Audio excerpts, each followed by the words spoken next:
The 652nd edition of the Four Corners podcast starts right now.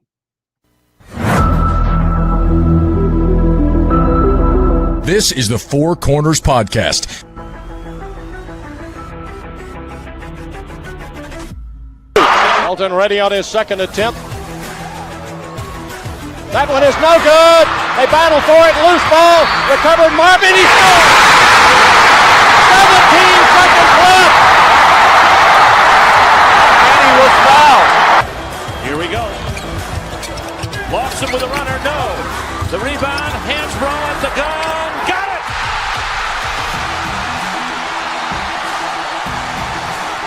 They were 4 for 24.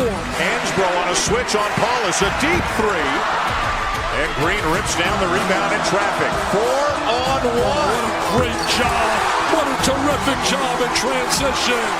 I mean, you couldn't plan that any better as a coach. Tipped away by Johnson. It's loose. Page. Johnson. Oh, they're dancing in the aisles. They're high-fiving. They're celebrating. They're going bananas on Franklin Street. Pass to Britt, 15 seconds to play. Up high to Page, gets a screen from Meeks. Page driving in on the left, high off the glass for two. Louisville with 7 seconds. Jones has it, goes left corner, Black's here for three. Back iron, 1 second to play. Stick up, no! Carolina wins it! The Tar Heels win it! 72-71. 6 seconds to go. Pinson comes front court. Pinson to May for the win. Got it! Luke May! He got it! 0.3 of a second! Luke May gives Carolina the 75-73 lead. Are you kidding me? Inside 30 overall. Love, top of the key. Oh! Big time delivery. Here are your hosts, Josh Marlowe and Anthony Pagnotta. Hello and welcome into another edition of the Four Corners podcast. We are powered by Carolina Electrical Services. No Anthony with me today. I've got the little bro with me, Ashtin. He's back for another installment of Ashton's analysis. Kind of the tradition when Carolina has some time off in between games. We get him on to talk a little Carolina basketball. And we got a lot to talk about. For the most part, a lot of it is good. Carolina coming off a 2-0 stretch with a big win at Virginia on Saturday. They'll be back in action this Saturday at Georgia Tech, looking to really build some legitimate momentum for the first time in conference play. Before we get to all the topics he wants to discuss, though, we start every edition of the pod, as we always do, with a pod thought of the day that he picked out. And we go to Michael Jordan for that pod thought. That thought is, quote, "Talent wins games, but teamwork and intelligence, they win championships," end quote. And look, there's no denying that you got to have talent if you want to win a championship. I've never seen a non-gifted team get to a Final Four, get to the final Monday night and cut down the Nets. But teamwork and intelligence are two other aspects of this thing that I think you got to have. You got to have a group that likes to play together. It looks like this group does enjoy playing with each other, and they've got to be intelligent. There's got to be some IQ that you cannot coach, that you cannot teach. I think Caleb Wilson is a guy that really possesses that. I think he sees the game exceptionally well for a 6'10" 4-man, and so that's a great pod thought to set the scene for today's edition, as we want this team to at least round into form of being a title contender, whether that's a conference regular season contender, an ACC tournament contender, let alone a national title threat once we get to the all-important NCAA tournament. Let's go ahead and get to Ashton's analysis, run through the 5 to 6 different bullet points that he wants to talk about. We have a few closing notes for you as well that we'll talk about at the end of the show. But just really simply, Carolina's coming off a 2-0 week that you look up after, the sky was falling, after they went to the West Coast and got beat. Carolina 16-4 on the year. They're 4-3 in the ACC. and they're 4-4 in quad one games after after the win at Virginia where they erased a 16-point deficit to secure their second straight win in JPJ. What did you make over Carolina's 2-0 week last week, the blowout win over Notre Dame, followed by the all-important road win at Virginia? It was very much needed for this team, and it made me glad that I wasn't one of the guys that hit the panic button because I was mad after the West Coast trip. I wasn't particularly happy that we went out and got beat by both Stanford and Cal, two teams that should never beat Carolina in any circumstances ever. But you came home, you got it done against Notre Dame, and then you got the win. It doesn't really matter how you won, but you got the win over Virginia, and that just it almost feels like a season flipping type of win. Like you go from struggling in conference play to now you look up and yes, you have the 3 conference losses, but you have momentum now. You beat a not great Notre Dame team, and then you turned around and you validated that with perhaps the best win of the season. So, buying back into this team, I feel like is not the proper term because I don't think I ever lost hope that this team could still be good. I just knew that there were some things that they needed to iron out, especially after that West Coast trip. But I definitely feel a lot better than I did coming out of the West Coast trip. And obviously wins will do that for you. Look, for the people that were mad, upset, irate, I mean, I was downright pissed after the losses to Cal, after the losses to Stanford. I'm not going to judge you. Because I was there. And I can accept losing. It's that Dean Smith quote: "If the effort is there and we lose, I can't be upset with the result." But the effort wasn't there, and for whatever reason, the team looked disconnected. They looked broken. To really put it out there in layman's terms, and that's why I was really eager when I was at the Notre Dame game last week. For me, it was all about body language and what did they look like on the court. What did the coaching staff look like on the bench? And it looked like a group that had really put that week behind them. And look, Hubert Davis went about it in a different way, where he was very positive and very uplifting and very encouraging. Whereas if I would have been their head coach, I would have ran them until they puked. And they would have probably lost the Notre Dame game from pure exhaustion.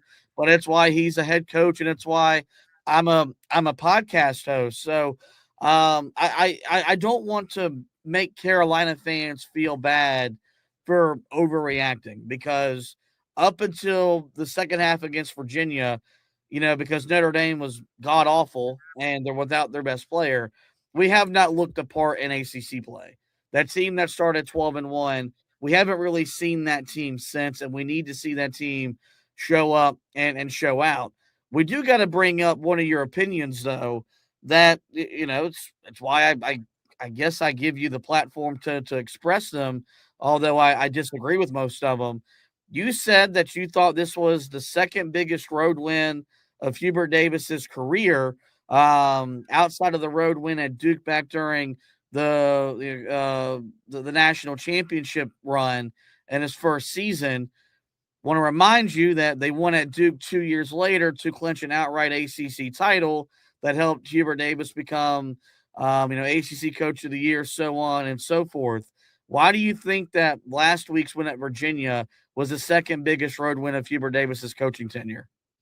Because I feel like if it really does turn the season around and Carolina ends up going to be a top 4 seed in the NCAA tournament, that we'll look back and we'll say that this win was the primary reason why.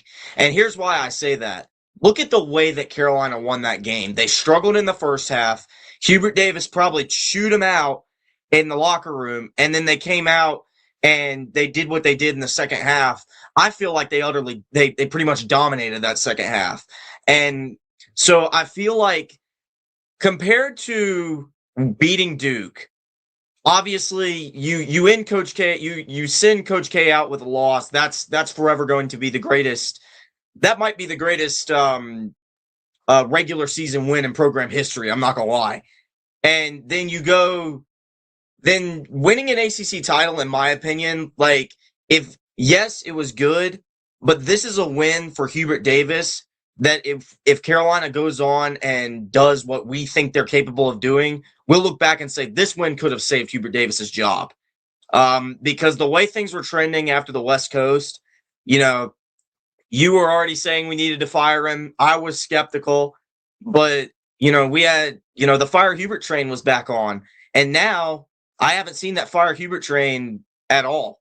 So if we look back and we say, this was a turning point in Carolina's season, we could look back and say that this win was right up there with the top wins during Hubert Davis's tenure. Yeah, you don't need to minimize the winning a game against Duke that secures an ACC regular season championship. One, because we value the regular season over winning the conference tournament. So whenever Carolina achieves that, and you achieve that by beating your rival in the process in their building, it needs to hold a little bit higher regard than I think what you're giving it. But you're not wrong. If this season plays out and Carolina does enough to secure Hubert's job moving forward, this will be the win that you would probably point back and look back to, because this win should springboard them. This should be the first of a long winning streak in conference play, something they haven't gone on so far this season. And look, the Hubert Davis crowd, you said you didn't see it. It was there when it was 43-27 right before halftime against Virginia. Like, had Carolina lost to Virginia, and that would have been 3 out of 4, and with the way the defense was looking, the conversation on the podcast would have been, where are you now with Hubert? And I got to state this so it doesn't get confused.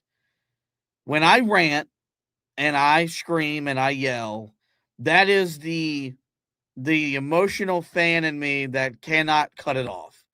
That still is the sixth grader that fell in love with this program, that has fueled everything I've done in my career with this podcast and with the blog. I don't want Hubert Davis fired. I'll never want to fire family. He is family.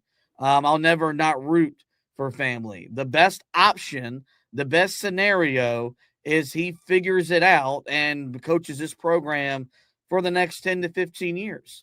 Because I don't want to have to host a podcast episode talking about what non-Carolina basketball coach should we be willing to hire. Because I never want to see a non-Carolina guy lead the program. And so, yes, after Cal, after Stanford, man, I was hot. I was ticked, and I was very critical, and I don't want to walk back the criticism. I don't want to get to the point where I want him to be fired. I don't ever want to get to that part where I believe it's in the best interest of the program that he gets fired, which is why that 2-0 week last week could ultimately be in the thing that does save his job for the long term. Let's look at some analytics that kind of tell the story where Carolina is at right now. If you use Bart Torvik, that's one of the sites that a lot of college basketball media uses. Carolina's offense since January 1st is second in all of college basketball, but their defensive rating is 223rd. If you take a look at KenPom, Carolina's 29th overall in KenPom, but they boast a top 20 offense, but a defense that ranks 54th. Pre-ACC play, those numbers were different. Carolina had a top 20 defense and about a top 45-ish offense, if you will. What do you make of Carolina's offense suddenly, I think, looking like the Carolina offense we thought we were going to see back in the preseason? They're scoring pretty much at will. They're shooting pretty efficient from the field. They're getting, contributions from the outside. What do you make of an offense that, according to Bart Torvik, is the second best offense in all of college basketball in the month of January? I think it goes hand in hand with Derek Dixon being moved into the starting lineup, and that's something that we're gonna talk about more a little bit later. But I think when you look at it, the Carolina offense has been opened up lately. We've seen guys like Dixon, guys like Luka Bogovac, and guys like Jaren Stevenson really pitch in and begin to elevate their offense to the next level. the interesting thing about the defense and then the offense kind of flipping spots in KenPom is that, we were thinking, hey, look, we can bring our offense along with the defense and that'll take us to the next level. And now we're talking about bringing the defense along to the offense to take us to the next level. So we know that the ingredients are there. Carolina showed in the first 13 games that they can defend at a really high level.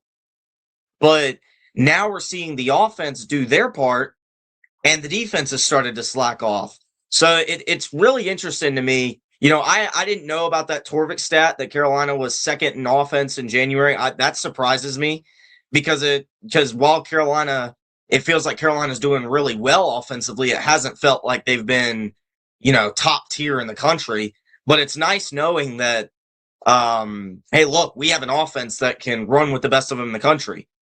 Because then you get into a game, say in the tournament, we're facing a hot shooting mid-major team in the first round. You get into a game against one of those teams, and you're like, okay, even if we're playing good defense and they're just hitting shots, we have an offense that can run with these guys. So I think it bodes well for Carolina that the offense has come along, and now we just need the defense to catch back up. That's the thing, because they're not going to play deep into March with the 54th ranked defense in the country. And if they do, it'll be because they are winning shootouts or they get a really lucky draw. They get a bunch of upsets and they're beating some lower tier teams. I do think part of this is just give and take.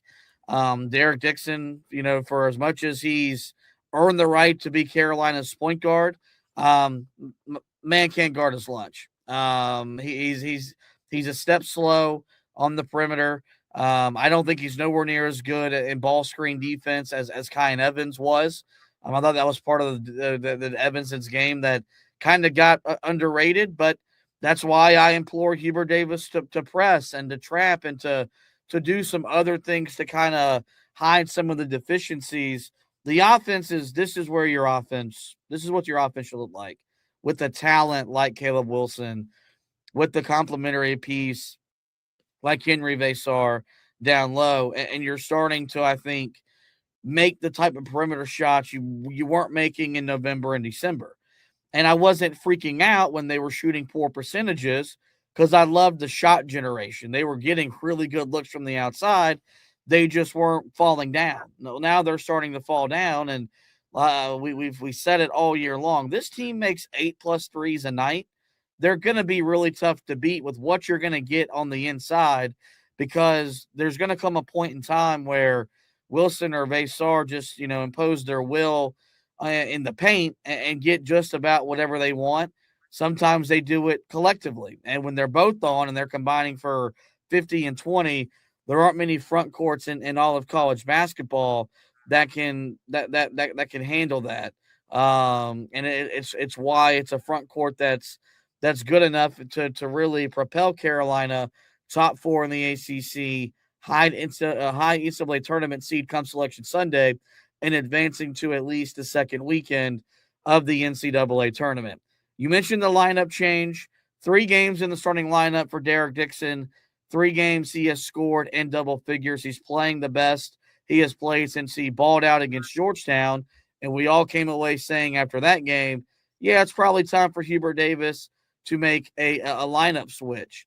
But it's not just him. He's also inserted Jaden Young into the starting lineup, not playing starting like minutes, but I do think has been a big part of the different intensity Carolina has taken the floor with here in recent games. What did you make of Hubert Davis making that lineup switch with the primary focus on Derek Dixon taking over at the point guard spot, but also putting Jaden Young on the floor as well? Yeah, it feels like, we look back at that Georgetown game and we're like, yeah, why didn't he start after this game? But I feel like that Hubert Davis was waiting until he knew for sure that Derek Dixon was ready. And, we were talking about it, and, I think it was maybe it wasn't the last time, but the time before that, the last time I was on the pod, we didn't think Derek Dixon was quite ready yet. we were just saying, he needs to develop a little bit. He needs to hone his skills, and we've seen that out of him. Now he's ready, and now he's making a huge impact. And I feel like the difference between when he was on the floor versus when Kyan was on the floor in the Virginia game, it was obvious. When Corey Alexander is pointing out that, they need Dixon on the floor, that should tell you, it's bad when Kyan's on the floor. And, this isn't knocking Kyan Evans. I still feel like he has the possibility to be a good player. I still feel like we're going to need him to play good coming off the bench in order for us to make a deep run.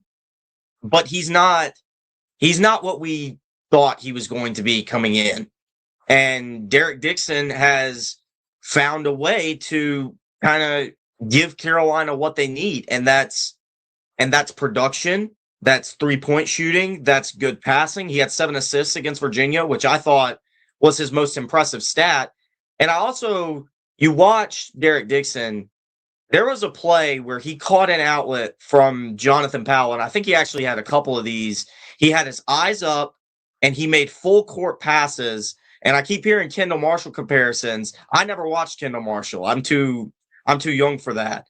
But I hear the Kendall Marshall comparisons, and I see these pitch-ahead passes, and I'm like, that's what a Carolina point guard should do. And that is what we've needed out of Kyan Evans, and we haven't been getting it. So I feel like it was the right thing for Hubert to do. That part should be obvious based off of what Dixon's done.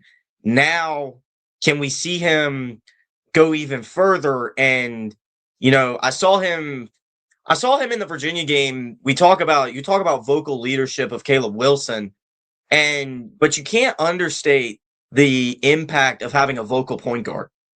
Corey Alexander pointed it out, and we throw shade at Corey Alexander all the time, but I feel like he made a good point.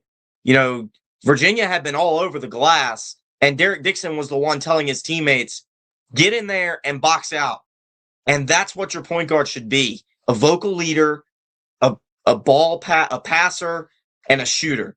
And that's what we've seen out of Derek Dixon, and that's what we've been waiting for out of Carolina's point guards.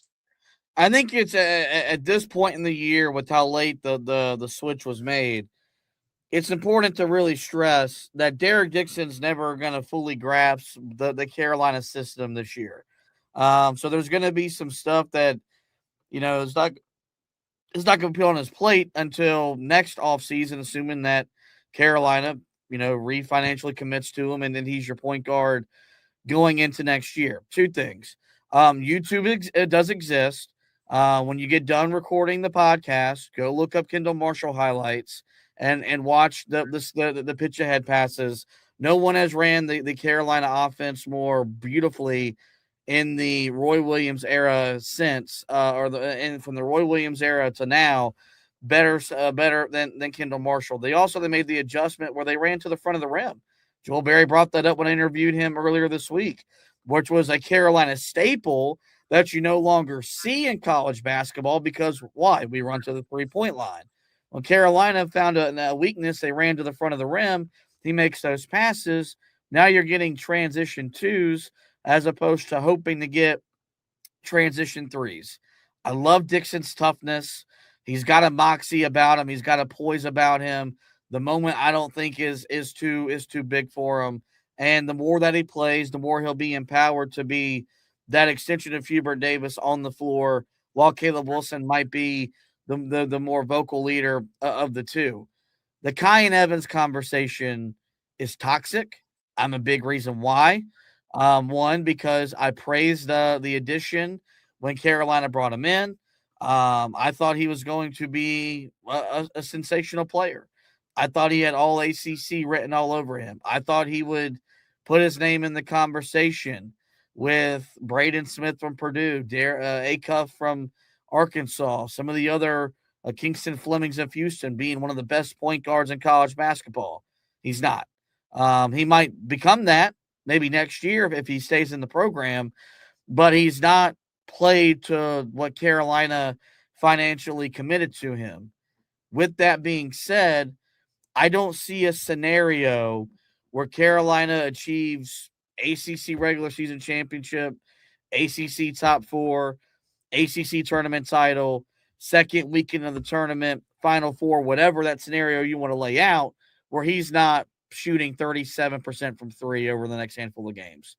They need his shooting, which is why so many people say they need to play off the ball, and Hubert needs to really commit to running a bunch of sets where he's just running off a ball screen after ball screen after ball screen and catching and shooting 3 after 3 after 3. So we'll have to see how he plays out. He looked a lot more comfortable and confident against Notre Dame. That did not carry over against Virginia. This could be a scenario with Kyan Evans where this is just a guy that plays a lot better at home as opposed to what he does so on the road. Two more talking points we'll talk about through this edition of Ashton's analysis before we get to our closing notes and get out of this edition of the podcast. Carolina does not win the game at Virginia without Jaron Stevenson and without Luka Bogovac. They combined to score all 31 of Carolina's bench points. Stevenson with 17 points in the second half, did so in 12 minutes. Luka Bogovac had 14 points total and hit some really big threes in the first half to keep Carolina in reaching distance and striking distance, if you will. They were able to go on a 40-19 run in the second half, take control of the game, go on to win the game at Virginia. What do you make of Carolina's depth? Because they don't have a backup 5 in the sense that, whenever Zayden High is on the court, I'm holding my breath and waiting for him to check out. Jaron Stevenson, a lot more comfortable playing that stretch 4 spot, but you've got him contributing. Luka Bogovac looks a lot more comfortable. Same thing with Kyan Evans. And Jonathan Powell, I think, is just a winning basketball player. What do you think of what Carolina's depth this late into the season, finding a way to impact games in ways we haven't seen so far under Hubert Davis? Yeah, that's the main thing, is that Hubert Davis, I don't feel like has had this kind of depth, because even in his 2022 year, it definitely wasn't Iron 5. I'm not saying it ever was, but it didn't feel like we had this kind of depth. It didn't feel like we had a guy coming off the bench in 2022 that could drop 17 points and then have another guy coming off the bench in the same game having 14 points. So it just feels like this is the best depth that Hubert Davis has ever had. I'm willing to admit that at this point, even if these guys are inconsistent scorers, like you look at a Jonathan Powell, and has he not gotten the minutes that we want him to get? Yes, but he's still, when he comes in the game, there was a stat. He came in the game, had no points, but led the team in rebounds. He had 7 rebounds. That's impressive to me, because he, like you said, he's just a winning basketball player. And you look at Kyan Evans, hopefully we'll get some more out of him coming off the bench. It was an off game for him against Virginia. But then, you have to talk about Stevenson and Luka, because I feel like that's, the best game that Stevenson's played in Carolina blue. I don't think that's really in question. And then Luka just looked very comfortable. I felt like he was the reason we were even in the game in the first place in the first half. It felt like Virginia was going to blow us out before Luka hit those threes. And they very well may have, especially the step back 3 toward the end of the half. His shot and then Dixon's shot that closed the lead to 9 at the half were huge. So you look at it, and Carolina just has a lot of very quality pieces, and that's what we saw in the Virginia game, and that's what we have to hope we see going forward, because it feels like that all the best teams right now have good depth. And if Carolina wants to join that conversation, their depth needs to show up, and I hope that it will. Well, we learned during the 2022 NCAA tournament, you can get to a Final Four, you can get to a national championship playing 6. Can't win a national championship playing 6. And look at Carolina, we're used to seeing 8-9 guys play on a nightly basis in big games.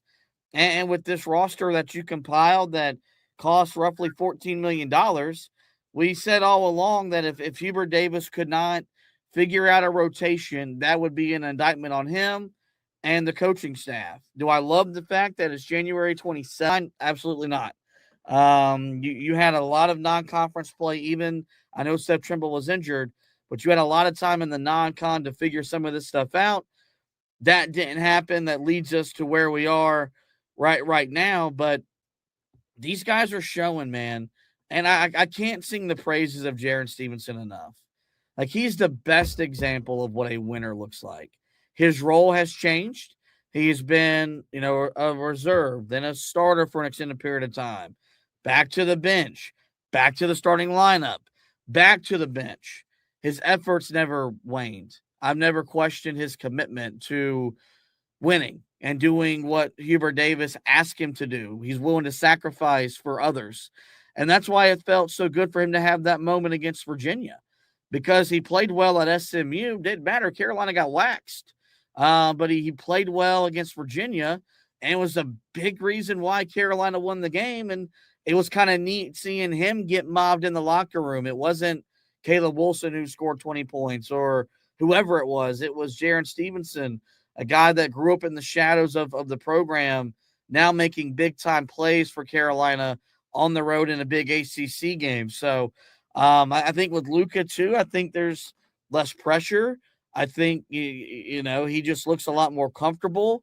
I think when he's on the floor with some of the reserves, I think he feels the need to be more aggressive. I thought Hubert called some great sets for him to get him some open looks on the wing, whereas I think is where he wants to shoot the three ball the best. He looked a lot more confident as well. Then you got Jonathan Powell, a guy that, I will sit here and gripe needs to play 18-plus minutes a night, because I think he's a second version of Jaron Stevenson. That man's going to do whatever it takes to impact winning. The other day, he didn't make a basket, went and got 7 rebounds, got to the board as well as anybody on the entire team. He's Carolina's best shooter, but he's also capable of doing what needs to be done to help the team win whenever his shot is not falling or if he's not just being generated looks. So they need the depth to show up, and they needed to continue to show up. If they could really get some quality minutes out of Zayden High, that would go a real long way, because there's going to come a game where Wilson and Vassar are sitting on the bench with 2 fouls early in the first half. I don't know how comfortable we are right now with Zayden High playing 8, 10, 12 minutes and a half. We know that Hubert likes Stevenson at the 3 to play that ultra big lineup. So that's the only thing they're lacking, but there's still some time to get that developed as the season does move along. One short-term concern we'll talk about, and then we'll get out of here. Carolina was minus 16 on the glass on Saturday at Virginia, and just got out-rebounded in ways that you're not used to seeing Carolina get out-rebounded. And you look at the rebounding totals, this team is 34th in the country in rebounding at 40.1 rebounds per game. They're 15th in defensive rebounds at 28.5, but just 150th in offensive rebounds. They average 11.6. On the flip side, they've got a plus, about 6.5 plus rebounding margin. They give up about 33.7 rebounds per game. They give up 22 defensive rebounds per game, which is 77th. But they give up an average of 11.1 offensive rebounds. That's 233rd in college basketball. They've given up 34 offensive rebounds in the last 2 games combined to Notre Dame and Virginia. How concerned should Carolina fans be about the inability to impose their will on the glass, despite having 2 gifted rebounders in Caleb Wilson and Henry Vassar in the front court? Well, it's something that I could see being a major problem in the future, especially when we get into these games against teams like Duke that have guys like Cameron Boozer who can just bully ball underneath the basket and just get unlimited rebounds. When we play teams like that, it's going to be really hard for me to see us winning the game if we don't compete on the glass. And I felt like the interesting thing about the Virginia game was I felt like Carolina competed on the glass, but there were several possessions where Virginia was just getting offensive rebound after offensive rebound. And there was one play where it was literally just a dude tipping himself the ball off the glass. it felt like, because he was missing layups. And so while that does I feel like that kind of inflated the rebounding numbers, so maybe it's not quite as bad as Carolina got rebounded by 16, it is still not ideal. And I think anybody could say that. And I don't think Carolina makes the run that we want them to have if they don't start rebounding. Henry Vassar had 1 rebound against Virginia. That's not good enough. We'll sing his praises on just about any other day, but it was not a very good day for Henry Vassar against Virginia. So that's the number one thing is, Carolina does have elite rebounders in Vassar and Caleb Wilson. They have to rebound though. And I feel like it's a short-term concern. Yes, we'll have to see how it changes. I think that first Duke game is going to be a really good indicator as to, how good this team actually can be on the glass, because Duke's going to rebound, and they're going to rebound very well. They have size, they have girth. You watch them, and there's a lot of muscle on that team, whereas Carolina, it just feels like it's a bunch of tall, skinny dudes. So the Duke game is going to be a very big test for this team, and I feel like that's where we'll really draw the conclusion. Is this a good rebounding team, or is this a team that is going to be hampered by their rebounding moving into the ACC tournament and eventually the NCAA tournament? Yeah, look, it's not where you probably think it should be, with 2 guys that average to combine right at 20 rebounds in Wilson and Vassar. They've got to find that third consistent rebounder. And I don't know who that guy is. It could be Seth Trimble, but it hasn't been.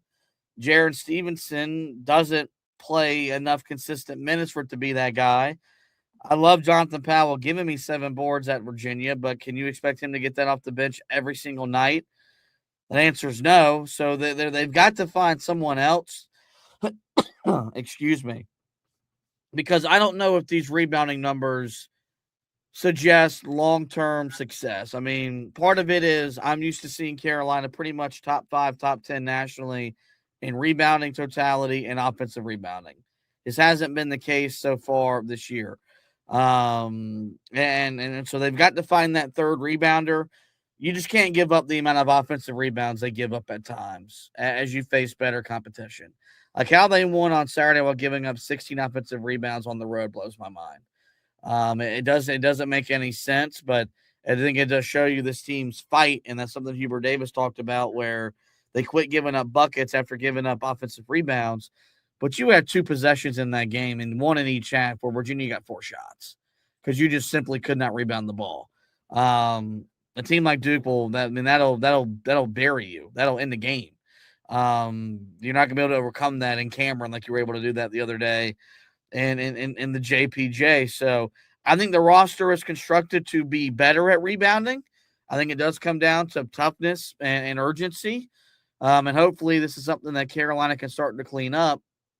It was a point of emphasis during this week of practice.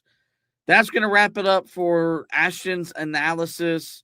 But before we do let you go, we do have a couple closing notes want to relay to you guys before we do get out of here. Of course, we got a new AP poll this week, and Carolina moved up to number 16 in the poll. So a pretty big jump in the polls this week for Carolina after going 2-0. That's where they'll be on Saturday when they face Georgia Tech. They'll still be the number 16 team in the country, which is higher than what their KenPom rating is.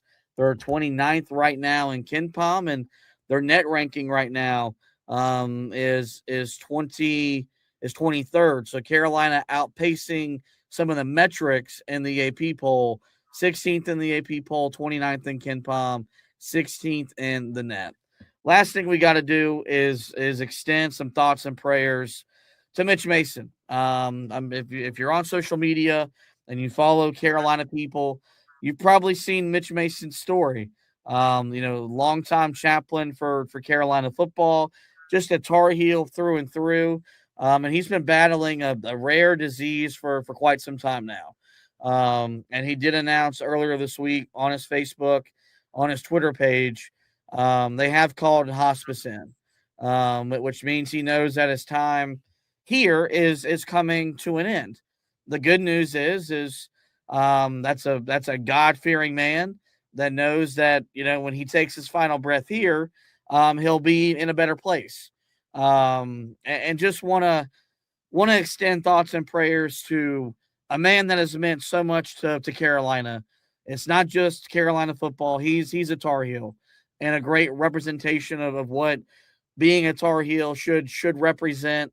He's a God-fearing man, which I think has made his fight all the more peaceful because he knows that his life doesn't end when he takes his final breath. But nonetheless, a difficult time for him and his family.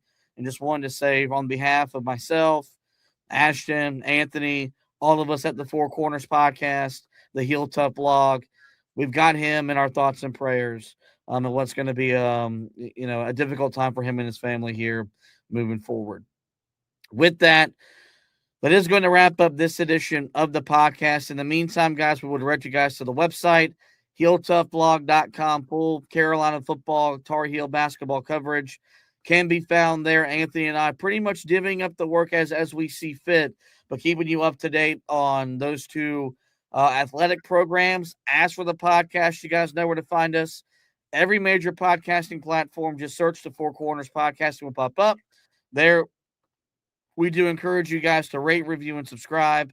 That way you don't miss any audio editions of the show. If you're a video consumer, best way to keep up with us is to like and follow the Facebook page at Heel Tough Blog, subscribe to the YouTube channel at Heel Tough Blog, or follow me on Twitter at HTB_Josh. Second we go live, you can jump in, be a part of our conversation talking Carolina basketball. The rest of the week looks like this. On Wednesday, I'll have Shelby Swanson on from the News and Observer. She'll sit down with me. We'll talk Carolina basketball.